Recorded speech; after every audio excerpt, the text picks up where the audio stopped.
Salut les humains, c'est Bob. Bien, il va falloir que je m'y colle. Pas spécialement aujourd'hui, mais je vais m'y préparer. Dans les jours qui viennent, avant vraiment que ce magnifique été indien passe et débouche sur un mois de vent qui arrive de par là, sud, sud-sud-ouest. Euh, Ça dépend, des fois c'est au mois de novembre, des fois c'est plus tôt, ça dépend. Mais ça dure à peu près un mois, ouais, c'est drôle. Bien, donc j'ai commencé à bouger ce qui traîne autour de la yourte. Ça c'est ma bibliothèque. Ça c'est de l'eau, hein, c'est pour caler certaines prises au vent autour des bâches de la yourte.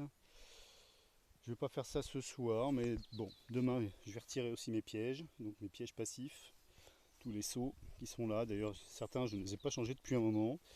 Il y a probablement des restes de rongeurs au fond. Et puis, alors du coup, bon là il fait quand même super bon. Ce matin je suis rentré dans la yourte, il faisait même trop chaud, il faisait 21 degrés. Pour moi c'est beaucoup, hein. 21 degrés au petit matin, c'est beaucoup. Donc je vais voir, je vais peut-être pas chauffer ce soir, pour, ou peu, pour que mon poêle soit éteint et que je puisse descendre le tuyau pour passer la nouvelle bâche par-dessus. Alors si je fais ça, ça serait bien qu'il n'y ait pas trop de vent, parce que je vais retirer ces piquets qui me servent à tendre par-dessus mes bâches. Voilà, des, des cordes euh, pour éviter que la toile ne batte avec le vent et que ça finisse par tout s'arracher. Bon, la bâche là, celle-ci, elle est vraiment morte. L'idée d'avoir mis un filet à poulailler, c'était pas si mal parce que là, elle part vraiment en lambeaux et que sans le filet, je pense que waouh, il resterait pas grand-chose de la bâche sur ce côté-ci. Voilà. Là, c'est vraiment catastrophique par là. Voilà, le côté le plus exposé au soleil en fait. Bon, alors des bâches, il y en a tellement d'épaisseur que bon, ce qui me gêne le plus, c'est que ça fait des petits morceaux qui volent partout. Ça, par contre, ça me fait chier.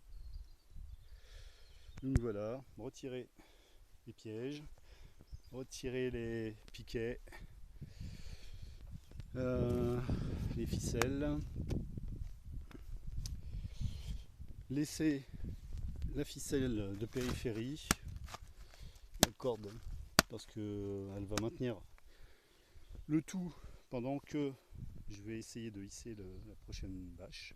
Donc la prochaine bâche, elle est là pour le moment. Donc l'idée c'est de la mettre à peu près à plat côté nord, de découper un orifice qui permette de passer mon chapeau de tuyau de poêle. Pour ce faire, j'utiliserai probablement ceci pour tracer un cercle à découper. Il ne faut pas qu'il soit ni trop grand ni trop petit. Trop petit, il serre le tuyau et c'est des risques d'incendie. Et puis trop grand, ça m'est déjà arrivé de faire des cercles trop grands, et bah, c'est une déperdition de chaleur au sommet de la yourte. Bon, côté ficelle, je devrais être pas mal avec ma bobine de tauron. Bon, on verra, je suis curieux de voir quelle résistance ça a aux UV. Si ça tient une année ou pas. Parce que sinon, s'il faut le changer tous les ans, bon ça va, c'est pas inintéressant. Je me rappelle plus combien j'ai payé ça, faut que je regarde les factures, je sais plus si c'est 40, 50 balles. Il y a plusieurs centaines de mètres, ce qui devrait être largement suffisant.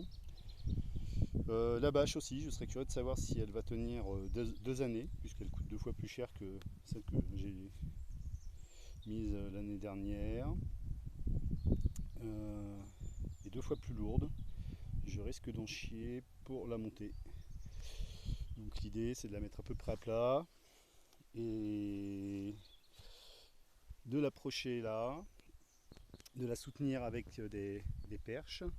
Il faut que je ressorte mes perches d'ailleurs, les perches qui me restent de yourte. Et ensuite avec des cordes, 3 si possible, une de chaque côté, une à peu près au milieu. Essayer de hisser le tout sans déchirer les œillets, parce que là je serai en galère. Bon, si je vois que c'est pas possible, sinon je demanderai de l'aide. Mais il faut le faire.